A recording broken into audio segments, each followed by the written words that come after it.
राम को भगवान मत मानो, बजरंगबली भी भगवान नहीं है, विष्णु को भी भगवान मत बुलाओ, हनुमान चालीसा बंद कर दो, मंदिरों से मूर्तियां निकाल दो। आखिर कौन तय करेगा कि कौन भगवान है और कौन नहीं? हिंदू धर्म ने अपने ही सबसे बड़े विश्वास को कटघरे में खड़ा कर दिया है। मेरा बाप मोदी है।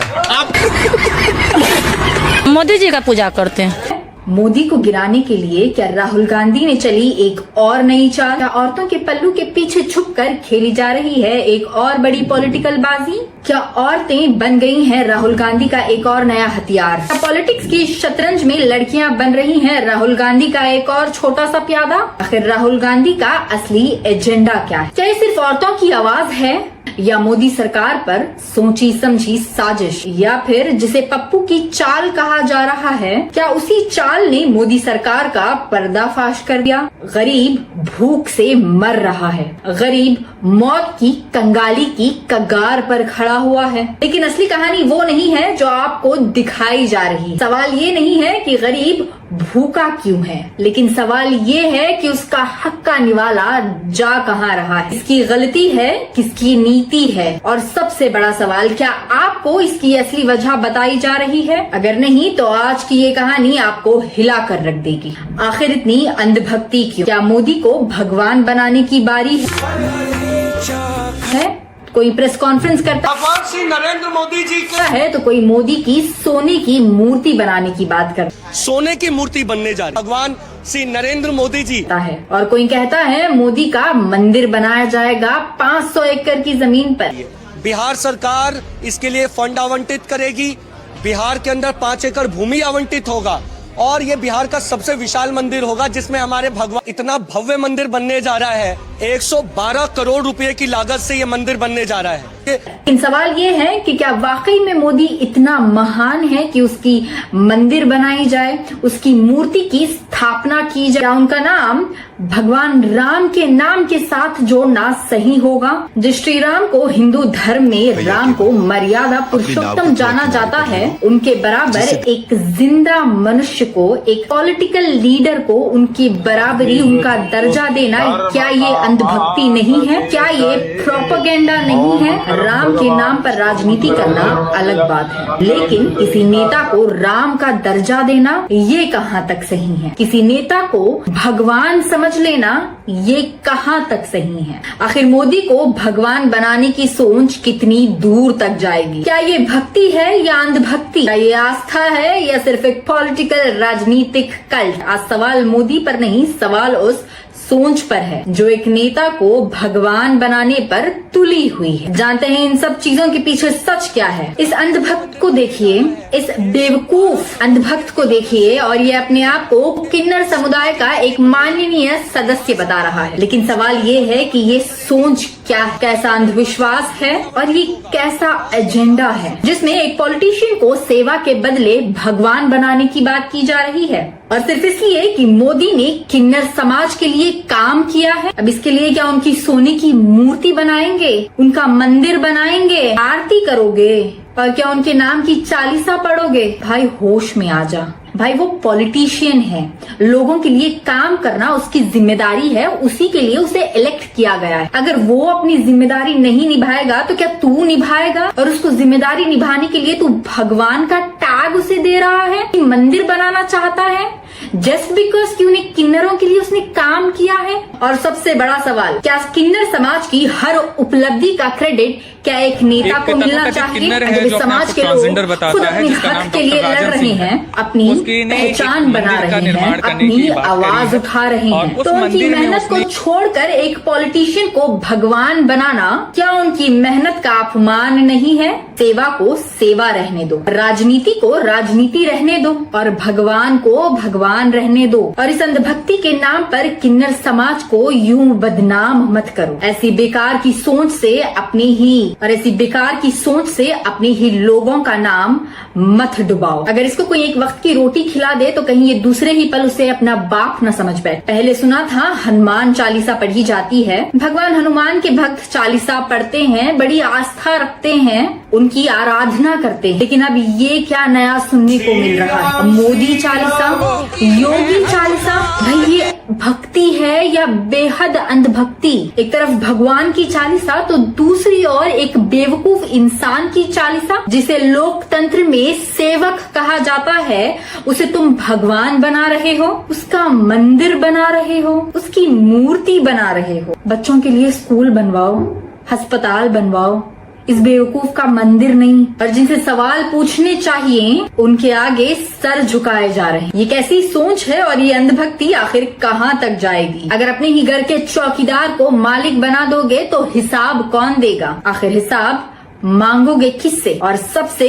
खतरनाक बात, ये लोग सिर्फ अंधभक्ति में नहीं डूब रहे और दूसरों को भी उसी अंधभक्ति में खींचकर डुबाना चाहते हैं। यही लोग भगवान को गिराते हैं, उनके साथ अश्लील हरकतें करते हैं, नीचा दिखाते हैं। और जिस बेवकूफ को सवाल पूछने चाहिए, जिसे लोकतंत्र से ही निकाल फेंकना चाहिए, उसी को भगवान बनाने पर तुले हुए। भक्ति अपनी जगह, नेता अपनी जगह। क्योंकि जब एक पॉलिटिशियन को भगवान बना दोगे तो कल को हिसाब मांगने की हिम्मत कहां से लाओगे? सवाल सिर्फ मोदी चालीसा या योगी चालीसा का नहीं है, बल्कि सवाल ये है कि क्या हम लोग हमारी आंखों से अंधभक्ति का पर्दा इस जन्म में हटा पाएंगे? क्या ये मुमकिन है? पुणे में राहुल गांधी का एक कार्यक्रम सिर्फ सियासी सभा नहीं थी। उस मंच पर एक ऐसा सवाल उठाया गया जिसे इंडियन पॉलिटिक्स अक्सर बचती रही। लड़कियों को कंट्रोल कौन करता है, आखिर क्यों करता है और ये कब तक चलेगा? लेकिन इस सवाल तक पहुंचने से पहले जंतर मंतर की उस घटना को याद कीजिए, जहां प्रोटेस्ट कर रही लड़कियों पर गाली गलौज और बदसलूकी के आरोप के बीच हमला किया गया। उन्हें कल्चर के नाम पर सवालों के घेरे में खड़ा किया गया। लेकिन राहुल गांधी ने उसी कल्चर से एक दूसरा सवाल पूछ लिया। अगर कल्चर के नाम पे किसी लड़की की आवाज दबाई जाए, उसकी आजादी पर पहरा लगाया जाए, उसके कपड़ों से लेकर उसके फैशन तक को कोई और तय करे, तो फिर ये कल्चर है या कंट्रोल? और यहीं से ये पुणे का प्रोग्राम बाकी और प्रोग्राम से अलग हो जाता है, क्योंकि इस बार मंच पर सिर्फ पॉलिटिक्स नहीं थी, लड़कियां थी, उनकी आवाज थी, उनके एक्सपीरियंसेस थे और उन एक्सपीरियंसेस के पीछे छुपा हुआ डर।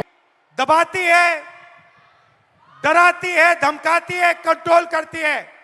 मिलकर इस पेट्रियार्की को खत्म करना है। Smash the patriarchy. Rahul Gandhi ने उन लड़कियों के साथ उस मंच पर तस्वीरें खिंचवाई, लेकिन असली तस्वीरें कैमरा में नहीं बल्कि उन लड़कियों के कहानियों में थी, जिसमें बैड टच था, अजनबी के छूने का डर था, हर कदम पर सावधानी थी, वायलेंस का। और लिटरली मेरे यहाँ पर ब्रेस्ट के नीचे छुआ उसने, तो मैंने उसके हाथ को पकड़ा और उसे मारा। वहाँ भी महिलाएं थी,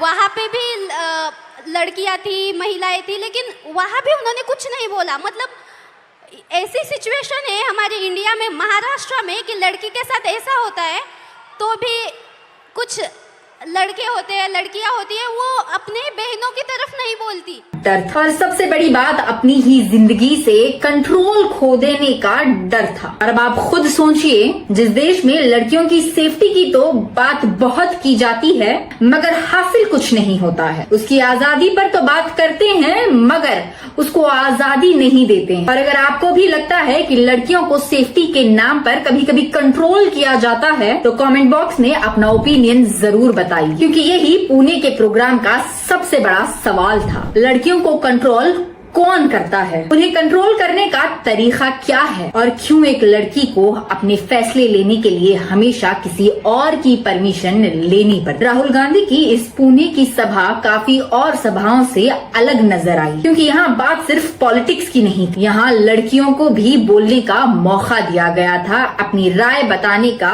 अवसर दिया गया था, उनकी नजर से दुनिया को देखने की कोशिश की गई। और उन लड़कियों ने जो एक्सपीरियंसेस सुनाए वो काफी अनकंफर्टेबल साउंड करते हैं, काफी अनकंफर्टेबल सवाल खड़े कर। कि कभी कभी ऐसा होता है कि अगर आप बस में चढ़ो और कोई आदमी के पास एक सीट खाली है बस की, तो आपको 10 मरतबा सोचना पड़ता है कि मैं बैठूं या मत बैठूं, मैं रुकूं कि कोई महिला के बाजू में सीट खाली हो जाएंगी, मैं उधर जाके बैठूं। तो ये सीट मिलने के बाद भी बैठने के लिए 10 मरतबा सोचना पड़ता है। सेकंड थिंग, जब हम देखते हैं कि बस बहुत ज़्यादा फुल है, हद से ज़्यादा रश हो गया है, तो भी सोचना पड़ता है कि अरे जाए या मत जाए, कोई छेड़ देगा, कोई बैग टच कर लेगा, तो ये एक टेंशन रहता है। इसका अपोजिट, अगर बस पूरी खाली है तो भी जाने से डर लगता है। मतलब आपको क्या करना है, आपको भरी हुई बस में चढ़ना नहीं है, आपको खाली बस में चढ़ना नहीं। मतलब हमने पब्लिक ट्रांसपोर्ट को भी ऐसा बना दिया है ना कि गर्ल्स को सेफ फील ही नहीं होता है। तो मैं गर्ल्स से भी और बॉयज से भी कहना चाहूंगी कि अगर आपकी वजह से लड़कियां हम इंडिया की प्रोग्रेस की बड़े बड़े दावे करते हैं, लेकिन अगर एक लड़की आज भी अपने रास्ते, अपनी बॉडी, अपनी सेफ्टी और अपने फैशन को लेकर लगातार डर में जी रही है, तो फिर प्रोग्रेस आखिर किसकी हुई? ये वही सवाल है जिसके सामने मेन स्ट्रीम पॉलिटिक्स काफी लंबे समय से अनकंफर्टेबल रही है और खामोश रही है। क्योंकि लड़की की सेफ्टी की बात करना काफी आसान है, लेकिन ये पूछना उतना ही मुश्किल है कि उसको सेफ्टी के नाम पर क्यों इतना कंट्रोल किया जा रहा है। क्या उसे सच में सेफ्टी दी जा रही है या ये भी सिर्फ एक मार्केटिंग स्ट्रैटेजी रही है? कौन तय करता है कि वो कहाँ जाएगी, किससे मिलेगी, क्या पहनेगी, कब घर लौटेगी और क्या कर सकती है और क्या नहीं? ये इनविजिबल कंट्रोल काफी लंबे समय से लड़कियों पर चला आ रहा है, कभी सिस्टम की तरफ से तो कभी सिस्टम को चलाने वालों की तरफ से, कभी फैमिली के नाम पर, कभी कल्चर के नाम पर,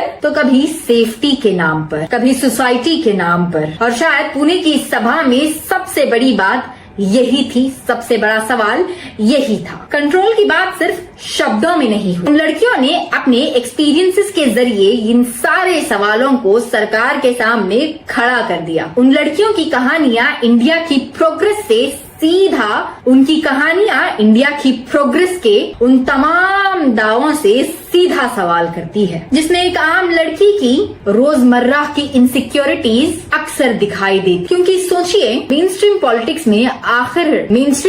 में आखिरी बार कब बैड टच, इन अनजान लोगों के छूने का डर, लगातार बने रहने वाली इनसिक्योरिटीज और एक लड़की के अपने बॉडी पर हक की बात इतनी खुलकर कब हुई थी? जरा याद कीजिए। और अगर आपको लगता है कि ऐसे इश्यूज पर पॉलिटिशियंस को खुलकर बात करनी चाहिए, तो फिर कमेंट में सिर्फ हाँ मत लिखिए, बताइए कि चेंज की शुरुआत आखिर होनी कहाँ से चाहिए। और अगर आप चाहते हैं कि हम ऐसे पॉलिटिकल इश्यूज को सिर्फ हेडलाइंस की तरह नहीं, बल्कि उसकी पूरी कहानी और उसके पीछे हुए सारे सवालों के साथ आपके सामने लाते रहें, तो चैनल को अभी सब्सक्राइब करें। क्योंकि पुणे में सवाल सिर्फ राहुल गांधी ने नहीं उठाया, बल्कि काफी ऐसी लड़कियों का भी है जो इन चीजों से हर रोज गुजरती हैं। और अब ये सवाल हमारे सामने भी है, क्या लड़कियों की सेफ्टी के लिए बनाया गया सिस्टम क्या वाकई में कारगर है? क्या वाकई में उसका कोई यूज भी है, या कहीं न कहीं सिस्टम उनकी आजादी को कंट्रोल करना चाहती? क्या चीनी मुसलमानों के लिए महंगी की गई है? चीनी के दाम बढ़ रहे हैं, 20 अगस्त से लेके 60 से 65 हो रहा, क्या कुछ कहेंगे? देखिए, ये तो जो है मुसलमानों को सबक सिखाने का एक नया पैटर्न, मुस्लिमों को ही ठीक करने के लिए, उनको जो है जवाब देने के लिए, उनको सबक सिखाने के लिए चीनी का दाम बढ़ाया जा रहा है। जो है ये एक बड़ी प्लानिंग चल रही है मोदी गवर्नमेंट की जो है और आरएसएस की जो है, कि मुसलमानों को ठीक करना है तो चीनी का दाम बढ़ाना पड़ेगा जो है बेसिकली, क्योंकि सबसे ज्यादा जो है चीनी का उपयोग मुसलमान करते हैं बेसिकली जो है। या फिर मोदी सरकार की बेवकूफी की वजह से आज चीनी महंगी है, चावल महंगा हो रहा है, रेशन कम पड़ रहा है, और सरकार क्या कर रही है? एथेनॉल बनाने के लिए गन्ने का इस्तेमाल कर रही है, चीनी का प्रोडक्शन कम कर रही है। आज तक जो देश चीनी एक्सपोर्ट करता था, आज वही देश चीनी इंपोर्ट कर रहा है। हमारे देश में चीनी के दाम आसमान छू रहे हैं। और जब पब्लिक पूछती है कि आखिर ऐसा क्यों हो रहा है, तो जानते हैं जवाब क्या आता है? चीनी मत खाओ, डायबिटीज हो जाएंगे, चीनी सेहत के लिए अच्छी नहीं है। चीनी लोग कम खा रहे हैं, लोग सबको तो आजकल बीमारी हो गया, मिठाई उठाई कम खाते हैं। आजकल तो सब डायबिटीज के शिकार हो रहे हैं। तो मैं समझता हूँ कि चीनी के दाम के बढ़ोतरी से कोई फर्क पड़ने वाला नहीं। तो फिर इंपोर्ट बंद कर दो। इंपोर्ट क्यों कर रहे हो? अगर आपको सवाल का जवाब देना नहीं है तो मत दो, अगर देना है तो सही सवाल दो, उसको समझाओ, मगर इस तरीके से फालतू की बेवजह के जवाब मत दिया करो। वाह मोदी जी, पॉलिसी आपकी, गन्ना आपका, डिसीजन आपका, लेकिन भरपाई जनता से करवाना चाहते हैं आप। एक ऐसी सरकारी प्लानिंग है पहले पीएम फंड हुआ और अब ये एथेनॉल प्रोडक्शन में काफी सारा पानी और गन्ने का इस्तेमाल किया जा रहा है, जिसकी वजह से चीनी का प्रोडक्शन काफी कम हो चुका है और पानी की तो किल्लत पहले से ही थी और शायद कल को चावल की भी किल्लत शुरू हो जाए। और वैसे भी जो राशन लोगों को मिलता है उसमें 12% कमी की गई है भाजपा सरकार की तरफ। और अगर जानते हैं ये प्रोडक्शन अगर इसी तरह चलता रहा और एथेनॉल इसी तरह बनता रहा तो जानते हैं आखिर में होगा क्या होना है। रेशन का सप्लाई कम हो जाएगा। जो 80 करोड़ लोग रेशन पर डिपेंड करते हैं उनको जो अनाज मिलता है उसमें कमी हो जाएगी। क्या गरीब अब एथेनॉल पिएगा, अपने बच्चों को पेट्रोल पिलाएगा? नहीं ना, उसको राशन चाहिए ना। लेकिन यहाँ प्रॉब्लम और भी बड़ी है। पिछले साल जो चीनी 45 रुपीस किलो मिल रही थी, आज वही चीनी 70 रुपए किलो मिल रही है और ब्रांडेड चीनी करीब 80 रुपया पर किलो मिल रही है। मतलब एक साल में सीधा 50% से ज्यादा का जंप देखने को मिल रहा है। और जाहिर सी बात है जब लोग इसे देखेंगे तो सवाल तो पूछेंगे ही कि आखिर हो क्या रहा है। तो जानते हैं जवाब क्या मिलता है कि चीनी सेहत के लिए खराब है। फिर उसका इंपोर्ट करने की जरूरत क्यों पड़ रही है? जब चीनी इतनी ही खराब है, इतना ही मुसलमानों को सबक सिखाना है तो चीनी इंपोर्ट ही क्यों कर रहे हो? बंद कर दो। और एक और धमाकेदार सवाल, गुड़ का भी रेट बढ़ रहा है, गुड़ भी महंगा हो रहा है, तो क्या गुड़ से भी बीमारियां आ रही हैं? तो क्या पूरा देश चीनी छोड़कर गुड़ खाने लगा है? नहीं ना। तो फिर असली वजह बताओ। और इन सब के चलते अगर जब शुगर मिल से आप पूछे कि आपके यहाँ स्टॉक कम पड़ गया है इसीलिए आप शुगर का प्राइस बढ़ा रहे हो, तो वो कहते हैं कि नहीं, शुगर की प्रोडक्शन में ऐसा तो कोई खास कमी नहीं है, फिर भी हमारी सरकार इस तरीके से रेट बढ़ा रही है। क्या ये सिर्फ एथेनॉल पॉलिसी की गलती है या फिर मार्केट में सप्लाई डिमांड का गेम है या फिर गवर्नमेंट की कोई ऐसी प्लानिंग जो फेल हो गई तो उसी का भरपाई वो इस तरह से कर रही है? और कुछ लोगों का कहना है कि अगर चीनी 200 रुपए किलो भी हो गई तो हम चीनी जरूर खरीदेंगे और हमारा वोट मोदी को ही देंगे। और दूसरी तरफ कुछ लोगों का कहना है कि चीनी इसलिए महंगी की गई है कि मुसलमानों को सबक सिखाई जाए। पहले मैं ये बोलूंगी कि इन बेवकूफों को कोई अच्छी सी साइकियाट्रिस्ट के पास ले जाए, इनके दिमाग का इलाज करवाया जाए, क्योंकि चीनी सिर्फ मुसलमानों के लिए नहीं बाकी हर दूसरे इंसान के लिए महंगी हुई है। भला ये कौन सा तर्क हुआ कि अगर 200 रुपया भी हो गई तो हम वोट तो मोदी को ही देंगे? आप शायद महंगाई ले सकते हैं मगर दूसरी आवाम, दूसरे लोग इतनी महंगाई बर्दाश्त नहीं कर सकते। और अगर बात रही सरकार की तो हमें साफ डेटा चाहिए। कितना गन्ना एथेनॉल में यूज हुआ, कितनी चीनी प्रोड्यूस हुई, कितना स्टॉक पड़ा है, इम्पोर्ट कितना हुआ और रिटेल प्राइस इतनी तेजी से क्यों बढ़ रहा है? क्योंकि बात सिर्फ चीनी की नहीं है। आज चीनी महंगी है, चावल महंगा हो रहा है, गरीबों के रेशन सप्लाई में काफी कमी देखने को मिल रही है। कहीं कल को ऐसा ना हो कि जो आम आदमी को रेशन मिलता है वो कहीं मिलना ही बंद ना हो जाए। पानी की किल्लत तो वैसे भी काफी बढ़ रही है और उसके बावजूद ये लोग इतना एथेनॉल प्रोडक्शन कर रहे हैं और फिर भी एथेनॉल अमेरिका से इम्पोर्ट कर रहे हैं। अगर ये सरकार ऐसी ही चलती रही और इनके पॉलिसीज ऐसे ही बढ़ते रहे, महंगाई ऐसे ही आसमान को छूती रही, तो कल को सवाल क्या रहेगा जानते हैं? तो कल को सवाल ये नहीं होगा कि चाय में चीनी कितनी डालनी है, बल्कि सवाल ये होगा कि घर में आखिर खाने को बचा क्या है।